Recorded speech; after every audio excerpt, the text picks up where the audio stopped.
Hello everyone, welcome to my channel. तो जैसा कि हम अपने जीके जीएस की सीरीज को कर रहे थे, तो अपने हम आज के जीके जीएस की सीरीज को स्टार्ट कर लेते हैं। फर्स्ट क्वेश्चन है हमारा, the highest mountain peak in India is dash. देखो, इंडिया का हाईएस्ट माउंटेन पीक कौन सा है? तो ये हो जाएगा हमारा ऑप्शन नंबर 3 में है कंचनजंगा। ठीक है, तो ऑप्शन नंबर 3 करेक्ट हो जाएगा, कंचनजंगा। कंचनजंगा भी बेसिकली ये है कहाँ पर? तो ये है हमारा सिक्किम में। ठीक है, सिक्किम में कहा, अगर देखो मैं अगर इंडिया के मैप में अगर ऐसे मैं बात करूं तो कुछ इस साइड हमारा ये सिक्किम है, नेपाल के आसपास। ठीक है, तो ये कंचनजंगा हमारा सिक्किम में स्थित हो जाएगा और इसकी जो हाइट है ये याद रखेंगे आप, ये हो जाएगा हमारा 8586। अच्छा, मैंने ऐसा क्यों बोला 8586? क्या होता है कि जब हम किसी चीज़ को जैसे हम काउंटिंग करते हैं ना, तो 85 पहले बोलते हैं और 86 बाद में बोलते हैं। तो 85 86 ऐसे बोलना इजी होता है हमारे लिए, इसलिए मैंने यहाँ पे बोला 8586। ठीक है, तो कंचनजंगा की हाइट तो आप याद रखेंगे 8586। और देखो, हमने इंडिया के पर्सपेक्टिव में अभी तो हमने बात कर ली, अब हम थोड़ा सा बात करते हैं वर्ल्ड लेवल की। ठीक है, कि वर्ल्ड में फर्स्ट सबसे बड़ा कौन सा है। ठीक है, तो देखो वर्ल्ड में सबसे हाईएस्ट माउंटेन पीक है, ये हमारा हो जाएगा माउंट एवरेस्ट। कहाँ पर है ये? नेपाल में है। नेपाल में इसको सागर माथा के नाम से जाना जाता है। ठीक है, ये याद रखेंगे। अच्छा, माउंट एवरेस्ट की हाइट ये भी याद रखना बहुत ज़रूरी है। माउंट एवरेस्ट की हाइट है 8848.86, ये भी याद रखेंगे 0.86। ठीक है, तो दोनों का याद रखेंगे। कंचनजंगा का था 8586 और माउंट एवरेस्ट का था 8848.86 मीटर, और इसको नेपाल में सागरमाथा के नाम से जाना जाता है, ये आप याद रखेंगे। ठीक है, अच्छा ये तो हमने बात कर ली वर्ल्ड में। देखो वर्ल्ड में ना पहले नंबर पे आता है हमारा माउंट एवरेस्ट, सेकंड नंबर पे आता है हमारा वर्ल्ड में गॉडविन ऑस्टिन, ये याद रखेंगे, और थर्ड नंबर पे आता है हमारा यही कंचनजंगा जो कि सिक्किम में है। ठीक है, तो ये तीनों सीक्वेंस भी आप याद रखेंगे। ठीक है, तो नेक्स्ट क्वेश्चन की तरफ चलते हैं। नेक्स्ट क्वेश्चन है हमारा, विच of the following is the ऐसा यूनिट ऑफ प्रेशर। प्रेशर का ऐसा यूनिट, प्रेशर यानी कि दाब या फिर दबाव, हम कहते हैं ना दाब या फिर दबाव, तो इसका ऐसा यूनिट क्या हो जाएगा?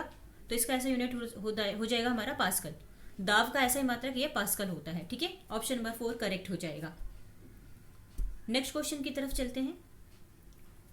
नेक्स्ट क्वेश्चन है हमारा, galvanising means covering steel with a thin layer of dash. देखो गैल्वनाइजिंग ना एक प्रोसेस होता है जिसमें कि स्टील या फिर जो आयरन होता है उस पर एक कोटिंग की जाती है, एक लेयर चढ़ाई जाती है। तो वो जो लेयर होती है वो किसकी होती है? तो देखो ये जो लेयर होती है जिंक, बेसिकली एक जिंक की कोटिंग की जाती है गैल्वनाइजिंग में।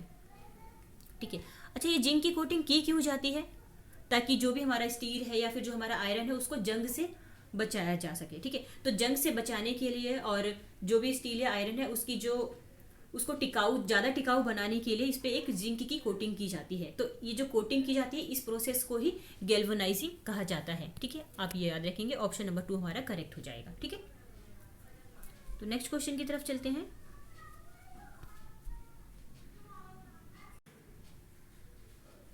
नेक्स्ट क्वेश्चन है हमारा, Jahangir mainly patronized which of the following arts. देखो जो जहांगीर है वो उसने मेनली कौन से आर्ट्स को पेट्रोनाइज किया था, मतलब कि उसको कौन सी आर्ट जो थी वो बहुत पसंद थी, उसने उसका संरक्षण किया था।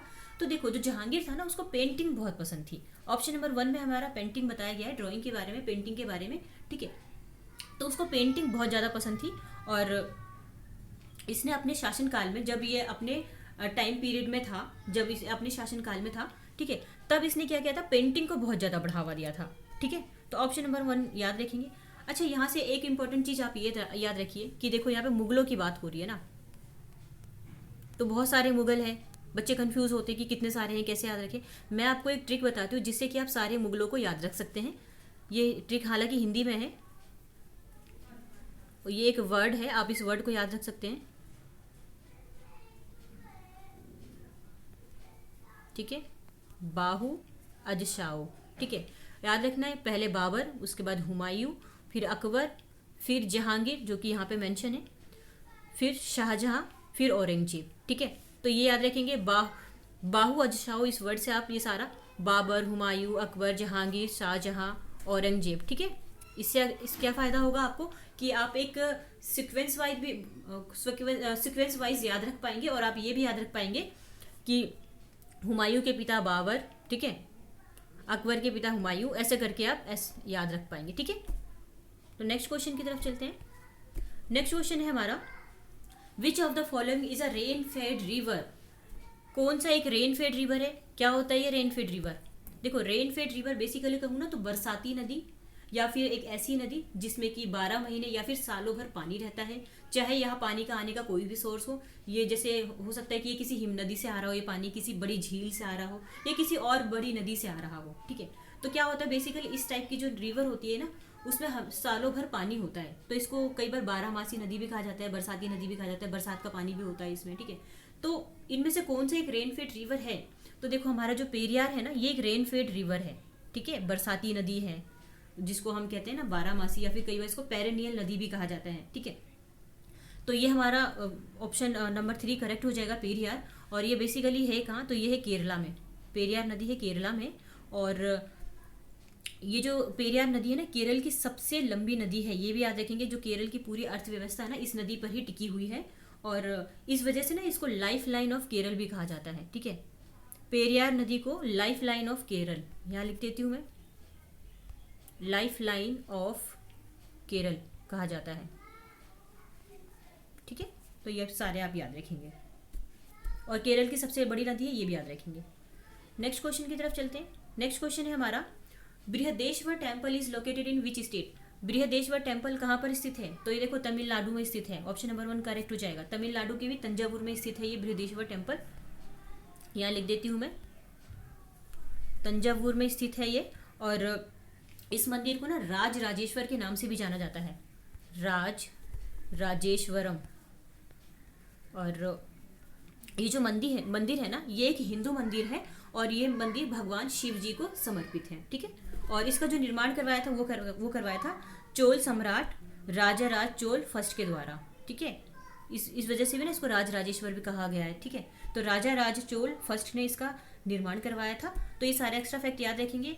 अच्छा, तमिलनाडु में वैसे और भी मंदिर है जो कि फेमस रहते हैं, जैसे कि मैं 1-2 मंदिर की मैं बात करूँ तो एक है रामनाथ स्वामी टेम्पल हो जाएगा, मीनाक्षी टेम्पल हो जाएगा, नटराज टेम्पल हो जाएगा, ये सारे ही हमारे स्थित हो जाएंगे तमिलनाडु में। ठीक है, तो नेक्स्ट क्वेश्चन की तरफ चलते हैं। नेक्स्ट क्वेश्चन है हमारा, Natya Shastra which is also known as Bible of music was compiled by. Natya Shastra जिसको कि बाइबल ऑफ म्यूजिक कहा जाता है, इसको किसके द्वारा कंपाइल किया गया था? ठीक है, इसका संकलन किसके द्वारा किया गया था? तो देखो, नाट्य शास्त्र इसको कंपाइल किया गया था भरत मुनि के द्वारा, ऑप्शन नंबर 1 करेक्ट हो जाएगा। ठीक है, भरत मुनि, और इनके नाम पर ही ना कई बार इस नाट्य शास्त्र को भरत नाट्य शास्त्र भी कहा जाता है। ठीक है, ये भी याद रखेंगे, भरत नाट्य शास्त्र भी कहा जाता है इनको।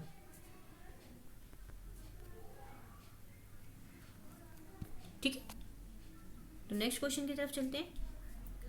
नेक्स्ट क्वेश्चन है हमारा, विच of the following gases is used for the purification of drinking water. जो हमारा ड्रिंकिंग वाटर है उसको प्यूरिफिकेशन के लिए किसका यूज़ किया जाता है?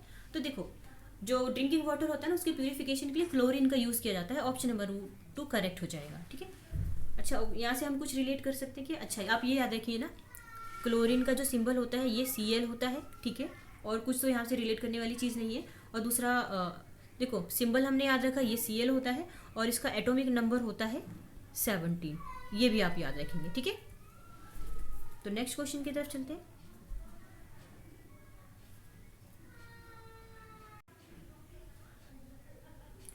तो नेक्स्ट क्वेश्चन है हमारा, who was the first Delhi sultan. देखो, दिल्ली का पहला सुल्तान कौन था? तो दिल्ली का पहला सुल्तान था, ये था हमारा Qutubuddin Aibak, option number 1 correct हो जाएगा, कुतुबुद्दीन ऐबक। ठीक है, अच्छा, कुतुबुद्दीन ऐबक को ना लाख बख्श के नाम से भी जाना जाता था, ये भी एसएससी में पूछा गया, बहुत ही फेमस क्वेश्चन है, लाख बख्श। अच्छा, लाख बख्श के नाम से इनको जाना क्यों जाता था? क्योंकि ये काफ़ी दानवीर स्वभाव का था और काफ़ी सारा दान किया करता था, लाखों का दान कर दिया करता था। ठीक है, तो इस वजह से इनको उपाधि दी गई लाख बख्श की। ठीक है, और देखो, दिल्ली सल्तनत की स्थापना किसने किया? ये भी कुतुबुद्दीन ऐबक ने किया था। ठीक है, ये याद रखेंगे। और गुलाम वंश का पहला संस्थापक ये भी यही था, गुलाम वंश का पहला संस्थापक कुतुबुद्दीन ऐबक ही था। ठीक है, तो याद रखेंगे। और इसका जो शासनकाल था ना, ये भी थोड़ा याद रखेंगे आप, 1206 से 1210 तक इसका शासनकाल था। ठीक है, यहाँ पे करेक्ट नहीं दिख रहा है, हालांकि मैंने जितने भी इंपॉर्टेंट फैक्ट बताए एक्स्ट्रा फैक्ट बताए वो सारे याद रखेंगे आप, और इनका जो टाइम पीरियड ये भी याद रखेंगे, 1206 से 1210 के बीच इनका शासनकाल रहा था। ठीक है, तो ये सारे आप याद रखेंगे। नेक्स्ट क्वेश्चन की तरफ चलते हैं। नेक्स्ट क्वेश्चन है हमारा, the disease beri beri is caused by the deficiency of dash. देखो जो डिसीज बेरी बेरी है वो किसकी कमी से होता है, तो देखो जो बेरी बेरी डिसीज है वो विटामिन बी की कमी से होता है। ऑप्शन नंबर 1 हमारा करेक्ट हो जाएगा। बाकी यहाँ पे कहीं पे भी विटामिन बी का जिक्र नहीं किया गया है, तो ये हम नहीं देखेंगे। विटामिन बी की कमी से बेरी बेरी होता है, और हालांकि विटामिन बी में भी काफ़ी सारे ग्रुप होते हैं, हमें उस ग्रुप के बारे में अभी चर्चा नहीं करनी, हमें सिर्फ ये जानना है कि विटामिन बी की कमी से बेरी बेरी रोग हो जाता है। तो vitamin A, B, C, D ये सब देख लेते हैं। विटामिन ए की कमी से होता है रतौंधी, ठीक है, जिसको हम कहते हैं नाइट ब्लाइंडनेस, ये होता है। बी की कमी से बेरी बेरी, ये हमने यहाँ डिस्कशन कर लिया। सी की कमी से होता है स्कर्वी, ठीक है, और डी की कमी से होता है रिकेटस, जो कि हमारे हड्डी से रिलेटेड होता है। ठीक है, तो ये याद रखेंगे। विटामिन ए की कमी से रतौंधी, बी की कमी से बेरी बेरी, सी की कमी से स्कर्वी, डी की कमी से रिकेटस। ठीक है, ये सारे याद रखेंगे। नेक्स्ट क्वेश्चन की तरफ चलते हैं। नेक्स्ट क्वेश्चन है हमारा, Syed Mushtaq Ali trophy is related to which sport. Syed Mushtaq Ali trophy कौन से स्पोर्ट से संबंधित है, तो ये संबंधित हो जाएगा हमारे क्रिकेट से। 1 लाइनर फॉर्मेट में याद रखने वाला question, Syed Mushtaq Ali trophy related है क्रिकेट से। ठीक है, नेक्स्ट क्वेश्चन की तरफ चलते हैं। नेक्स्ट क्वेश्चन है हमारा, हाइपोकोबालामीन या फिर hypocobalaminia caused by the deficiency of which of the following vitamins. देखो हाइपोकोबालामीन इसको सीधा कह सकते हैं, या फिर अगर आप इतना भी नहीं बोल पा रहे हैं तो इसको आप सीधा ना कोबाल्ट भी बोल सकते हैं। ठीक है, कोबाल्ट जो कि विटामिन B12 का नाम है, कोबाल्ट। ठीक है, देखो ऑप्शन नंबर 1 में ही दे रखा है B12। ठीक है, तो देखो विटामिन B12 को कोबाल्ट भी कहा जाता है, कई ये शॉर्ट फॉर्म है, कई बार लॉन्ग फॉर्म में हाइपोकोबालामीन या हाइपोकोबालामीनिया ऐसे भी कहा जाता है। ठीक है, तो ये आप याद रखेंगे। और विटामिन बी का पूरा ग्रुप होता है। ठीक है, विटामिन भी पूरा हमारे ये ग्रुप में होते हैं। देखो विटामिन B1 होता है, 2 होता है, 3 होता है, 5 होता है, 6 होता है, 7 होता है, 9, 11 और 12। ठीक है, तो ये मतलब कुछ ग्रुप्स हैं, हालांकि कुछ इसमें से ग्रुप ना भी हो।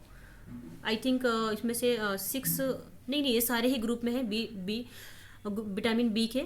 ठीक है, तो ऑप्शन नंबर 1 तो आप ये याद रखेंगे, विटामिन B12 जो कि हमारा संबंधित है कोबाल्ट से। ठीक है, नेक्स्ट क्वेश्चन की तरफ चलते हैं।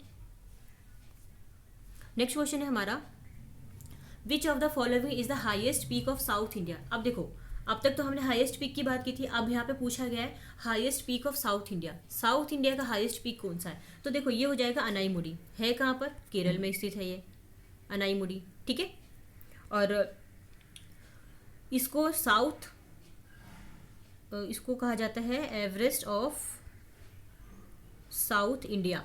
ठीक है, ऐसे याद रखेंगे, एवरेस्ट ऑफ साउथ इंडिया कहा जाता है। और केरल में इतना, सिर्फ आप इतना ही याद रखेंगे, ज़्यादा आपको इसमें याद नहीं रखना है। ठीक है, नेक्स्ट क्वेश्चन की तरफ चलते हैं। नेक्स्ट क्वेश्चन है हमारा, व्हाट इज द ऐसा यूनिट ऑफ थर्मोडाइनामिक टेम्परेचर। देखो क्वेश्चन में कितना लंबा चौड़ा बोला गया है, आपको सिर्फ इतना याद रखना, टेम्परेचर का ऐसा यूनिट क्या होता है, तो तापमान का ऐसा ही मात्रक होता है केल्विन। ये याद रखेंगे सिर्फ, ऑप्शन नंबर 1 करेक्ट हो जाएगा। ठीक है, नेक्स्ट क्वेश्चन की तरफ चलते हैं। नेक्स्ट क्वेश्चन है हमारा, the noted musician Pandit Ravishankar is associated with which of the following Indian classical musical instrument. बात हो रही है पंडित रविशंकर की, ये कौन सा म्यूजिकल इंस्ट्रूमेंट बजाते थे, तो ये बजाते थे सितार, ये सितार वादक थे। ठीक है, ऑप्शन नंबर 3 करेक्ट हो जाएगा। ठीक है, एक्स्ट्रा में याद रखेंगे 1999 में इनको भारत रत्न दिया गया। ठीक है, और इन्हें ना 3 बार ग्रैमी अवार्ड भी मिल चुका है, ये भी याद रखेंगे आप। ग्रैमी अवार्ड ये म्यूजिक इंडस्ट्री की फील्ड में दिया जाता है। ठीक है, 3 बार इनको ये मिल चुका है। अच्छा देखो यहाँ पे सितार वादक की बात हुई है ना, सितार प्लेयर की, तो थोड़ा सा देख लेते हैं 1-2 जो और एग्जामिनर पूछता है सितार वादक में। ठीक है, देखो पंडित रविशंकर ये तो बहुत ही इंपॉर्टेंट पर्सनैलिटी है ही, इनके बारे में तो पूछा ही जाता है। इसके अलावा और भी जो सितार वादक है उनका भी पूछा जाता है, जैसे कि विलायत खान हो जाएंगे, निखिल बनर्जी हो जाएंगे, है ना, अन्नपूर्णा देवी हो जाएंगी, और एक हो जाएंगे अनुष्का शंकर। ये सारे भी हमारे सितार वादक है, ये सारे याद रखेंगे आप। ठीक है, नेक्स्ट क्वेश्चन की तरफ चलते हैं। नेक्स्ट क्वेश्चन है हमारा, what was called Mahatma Buddha's first sermon at Sarnath. देखो, जो महात्मा गौतम बुद्ध थे ना, इन्होंने सारनाथ में जो पहला अपना उपदेश दिया था, सरमन दिया था, उसको किस नाम से जाना जाता है? तो इसको जाना जाता है धर्म चक्र प्रवर्तन के नाम से। ऑप्शन नंबर 3 करेक्ट हो जाएगा, धर्म चक्र प्रवर्तन। हालांकि यहाँ पे धर्म नहीं लिखा है, यहाँ पे धम लिखा है, तो दोनों ही करेक्ट होगा। आप अगर आपको कहीं लिखा दिखता है धर्म चक्र प्रवर्तन, वो भी ठीक होगा, और धम चक्र प्रवर्तन ये भी ठीक है। ठीक है, और इन्होंने पहला उपदेश दिया था सारनाथ में, कहाँ? काशी के पास। ठीक है, अच्छा, गौतम बुद्ध का रियल नेम याद रखेंगे, ये था सिद्धार्थ। ठीक है, और इनका लालन पालन जो भी है इनकी मासी ने किया था, गौतमी ने। ठीक है, इतना ही याद रखेंगे आप यहाँ से। नेक्स्ट क्वेश्चन पे चलते हैं। नेक्स्ट क्वेश्चन है हमारा, part 9 of 9A of the Indian constitution deals with the dash. देखो, इंडियन कॉन्स्टिट्यूशन का जो पार्ट 9 है ना, ये हमारा संबंधित हो जाएगा म्यूनिसिपैलिटीज, नगर पालिका से, है ना। ये संबंधित हो जाएगा हमारा नगर पालिका से। ऑप्शन नंबर 2 करेक्ट हो जाएगा। और ये याद रखेंगे कि जो 74वें संविधान संशोधन अधिनियम के द्वारा ही इसको जोड़ा गया था। अच्छा देखो, यहाँ पे पार्ट की बात हो रही है ना, हमारे कॉन्स्टिट्यूशन के पार्ट की। तो कॉन्स्टिट्यूशन का जो पार्ट है हमारा, पहले हमारे थे टोटल 22 पार्ट, और अभी कितने हैं टोटल? अभी है 25 पार्ट। तो ये भी याद रखेंगे आप। ठीक है, आर्टिकल पहले 395 थे, और अब 475, मतलब अराउंड ऑफ 400 और 450 के आसपास इतने हैं हमारे। ठीक है, तो ये सारे आप याद रखेंगे। नेक्स्ट क्वेश्चन की तरफ चलते हैं। नेक्स्ट क्वेश्चन है हमारा, right to information act was passed in India in the year of dash. Right to information act यानी कि सूचना का अधिकार, इसको कब पास किया गया था? इसको पास किया गया था 2005 में। ऑप्शन नंबर 4 करेक्ट हो जाएगा। 2005 में कब? 12 अक्टूबर 2005 में। ये भी पूरा एग्जैक्ट डेट याद रखेंगे, क्योंकि एसएससी का या किसी भी गवर्नमेंट एग्जाम का कुछ भरोसा नहीं है, वो कुछ भी उठा के पूछ लेंगे, कई बार एग्जैक्ट डेट भी पूछ लिया जाता है। तो 12 अक्टूबर 2005 आप इसको याद रखेंगे। ठीक है, नेक्स्ट क्वेश्चन की तरफ चलते हैं। नेक्स्ट क्वेश्चन है हमारा, who is the author of the book title Yuva Bharat the heroes of today. Yuva Bharat the heroes of today, इस बुक के ऑथर कौन है? तो ये हो जाएंगे Devir Singh Bhandari. Option number 4 correct हो जाएगा, देवीर सिंह भंडारी। काफ़ी इंपॉर्टेंट बुक है, मैं यहाँ पे स्टार मार्क कर देती हूँ, आप इसको जरूर याद रखें। ठीक है, इस बुक को, युवा Bharat the heroes of today. ठीक है, हम थोड़ा इनकी इमेज देख लेते हैं। देखो, आप यहाँ पे देख सकते हैं देवीर सिंह भंडारी जी को। ये है देवीर सिंह भंडारी, हालांकि काफ़ी यंग है, आप देख सकते हैं। ये है देवीर सिंह भंडारी। देखो, आप सही से देखो, यहाँ पे इनके हाथ में ये बुक भी है, युवा भारत करके। ठीक है, यहाँ पे आप देख सकते हैं। ठीक है, तो नेक्स्ट क्वेश्चन की तरफ चलते हैं। नेक्स्ट क्वेश्चन है हमारा,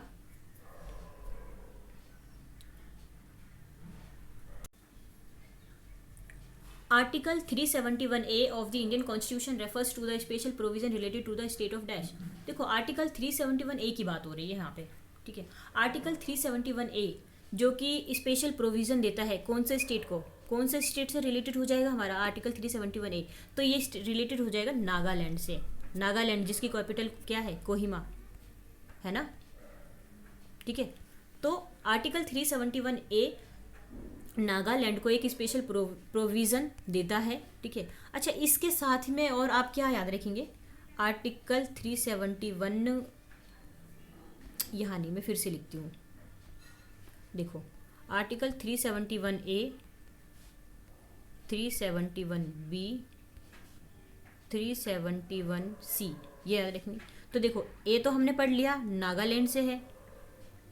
ठीक है, और बी हमारा हो जाएगा आसाम से। ये तीनों ही बहुत इंपॉर्टेंट है, तीनों ही याद रखेंगे आप इसे। ठीक है, ABC वाला। और ये सी हमारा हो जाएगा मणिपुर से। और ये कुछ वैसे ही स्टेट है जो आजकल चर्चे में रहते हैं। कभी कुछ क्राइसिस हो जाता है यहाँ पे, कभी जाति को लेके, कभी कोई किसी समुदाय को लेकर। यहाँ नागालैंड आसपास, मतलब नागालैंड, मणिपुर, इन सब में तो जैसे यहाँ पे अभी मैती समुदाय था ना चर्चे में, तो ये सारे ही हमारे चर्चे में ही रहते हैं। ठीक है, और बाकी ऑप्शन नंबर 1 हमारा करेक्ट था। नेक्स्ट क्वेश्चन की तरफ चलते हैं। अच्छा देखो, हमने 20 क्वेश्चन की सीरीज़ को कंप्लीट कर लिया है। आपको ये सीरीज़ कैसी लग रही है? अगर आपको अच्छी लगती है तो आप इसको लाइक एंड सब्सक्राइब कर सकते हैं। तो मिलते हैं हम नेक्स्ट वीडियो पे। So thank you so much.